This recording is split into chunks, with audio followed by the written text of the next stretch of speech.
ನಮಸ್ಕಾರ. ಇಂದು ನಾವು ಜಿ ವೆಂಕಟಸುಬ್ಬಯ್ಯನವರು ಬರೆದಿರುವ ಕರ್ನಾಟಕದ ಐಕೀಕರಣ ತೋರ್ತ ಒಂದು ಅಪೂರ್ವ ಚರಿತ್ರೆಯ ಆಧಾರದ ಮೇಲೆ ನಮ್ಮ ನಾಡಿನ ಇತಿಹಾಸವನ್ನ ತಿಳಿಯೋಣ. ಭಾರತದ ಯಾವ ಭಾಷಾ ಪ್ರಾಂತಕ್ಕೂ ಒದಗದಿದ್ದ ದೌರ್ಭಾಗ್ಯ ಕರ್ನಾಟಕಕ್ಕೆ ಒದಗಿ ಬಂತು. ನಮ್ಮ ದೀರ್ಘ ಚರಿತ್ರೆಯಲ್ಲಿ ಕನ್ನಡ ನಾಡು ಸಂಪೂರ್ಣವಾಗಿ ಒಂದಾಗಿರಲೇ ಇಲ್ಲ. ಕದಂಬರು ಉತ್ತರ ಭಾಗವನ್ನು ಆಳಿದರೆ ದಕ್ಷಿಣದಲ್ಲಿ ಗಂಗರು ಆಡಳಿತ ನಡೆಸಿದರು.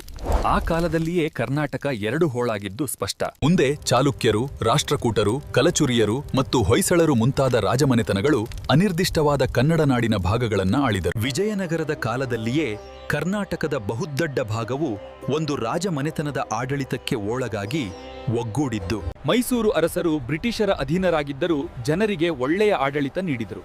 ಅಲ್ಲಿನ ಜನರಿಗೆ ಏಕೀಕರಣದ ಆಲೋಚನೆಯೇ ಇರಲಿಲ್ಲ. ಆದರೆ ಉತ್ತರ ಕರ್ನಾಟಕದ ಜನರಿಗೆ ಕನ್ನಡ ವಿದ್ಯಾಭ್ಯಾಸ ಓದಗದ ಸ್ಥಿತಿಯಲ್ಲಿ ಮರಾಠಿಯನ್ನು ತಲೆಯ ಮೇಲೆ ಹೇರುವ ಉತ್ಪಾತವೂ ಅವಮಾನವೂ ಕಾಡುತ್ತಿತ್ತು. ಆ ಭಾಗದ ಪ್ರಜ್ಞಾವಂತರ ಅಂತರಂಗದಲ್ಲಿ ಈ ದಾರುಣ ಸ್ಥಿತಿಯನ್ನು ಬದಲಾಯಿಸಿಕೊಳ್ಳಲು ಪ್ರಬಲವಾದ ಒತ್ತಾಯ ಕೆಲಸ ಮಾಡತೊಡಗಿತು. 1800ರಲ್ಲಿಯೇ ಬಳ್ಳಾರಿಯ ಕಲೆಕ್ಟರ್ ಸರ್ ಥಾಮಸ್ ಮನ್ರೋ ಭಾಷಾವಾರು ಪ್ರಾಂತ್ಯಗಳ ರಚನೆಯಿಂದ ಆಡಳಿತ ಸುಸೂತ್ರವಾಗುವುದೆಂದು ಮೇಲಧಿಕಾರಿಗಳಿಗೆ ತಿಳಿಸಿದ್ರು. ಮನ್ರೋ ಅವರ ಮಾತನ್ನ ಅಂದಿನ ಬ್ರಿಟಿಷ್ ಅಧಿಕಾರಿಗಳು ಕೇಳಿದ್ರೆ ಕರ್ನಾಟಕವು ಅತ್ಯಂತ ಸಮೃದ್ಧವಾಗಿ ಬೆಳೆಯುತ್ತಿತ್ತು. ಆದರೆ ಆ ಭಾಗ್ಯ ನಮಗೆ ಒಲಿಯಲಿಲ್ಲ. ಇದೇ ಸಮಯದಲ್ಲಿ ಭಾರತದ ಉತ್ತರದಲ್ಲಿ ಬಂಗಾಳ ಮತ್ತು ಒರಿಸ್ಸಾ ಪ್ರದೇಶಗಳಲ್ಲಿಯೂ ಭಾಷಾವಾರು ಪ್ರಾಂತ್ಯಗಳಿಗಾಗಿ ತೀವ್ರವಾದ ಒತ್ತಾಯಗಳು ಏಳುತ್ತಿದ್ದವು. 1890ರಲ್ಲಿ ರಾಹ ದೇಶಪಾಂಡೆಯವರ ಪ್ರಯತ್ನದಿಂದ ಧಾರವಾಡದಲ್ಲಿ ವಿದ್ಯಾವರ್ಧಕ ಸಂಘ ಸ್ಥಾಪಿತವಾಗಿ ಏಕೀಕರಣಕ್ಕೆ ದೊಡ್ಡ ಬೆಂಬಲ ದೊರಕಿತು. ಈ ದೌರ್ಭಾಗ್ಯವನ್ನ ಹೋಗಲಾಡಿಸಲು ಕೇವಲ ರಾಜಕೀಯ ನಾಯಕರಲ್ಲದೆ ಸಾಹಿತಿಗಳ ದೊಡ್ಡ ತಂಡವೇ ಈ ಕಾರ್ಯಕ್ಕೆ ಒಂದಾಗಿ ನಿಂತಿತು. ಇದೇ ಸಮಯದಲ್ಲಿ ಅ.ನ.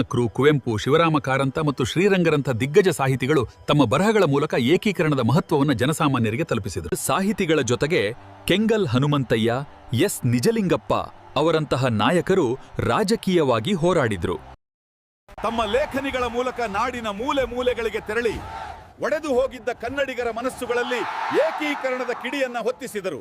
ಆರಂಭದಲ್ಲಿ ಸಾಹಿತಿಗಳು ಮತ್ತು ಪ್ರಜ್ಞಾವಂತರು ನೆಟ್ಟ ಈ ಬೀಜವೇ ಮುಂದೆ ಇಡೀ ನಾಡನ್ನು ಒಗ್ಗೂಡಿಸುವ ಬೃಹತ್ ಚಳವಳಿಯಾಗಿ ಮಾರ್ಪಟ್ಟಿತು. ಇದು ಕೇವಲ ನೆಲದ ಒಂದಾಗುವಿಕೆಯಲ್ಲ, ಆದರೆ ಶತಮಾನಗಳ ನೋವು ಮತ್ತು ಹೋರಾಟಗಳ ಫಲವಾದ ಸಮಗ್ರ ಕರ್ನಾಟಕದ ಅಪೂರ್ವ ಚರಿತ್ರೆ.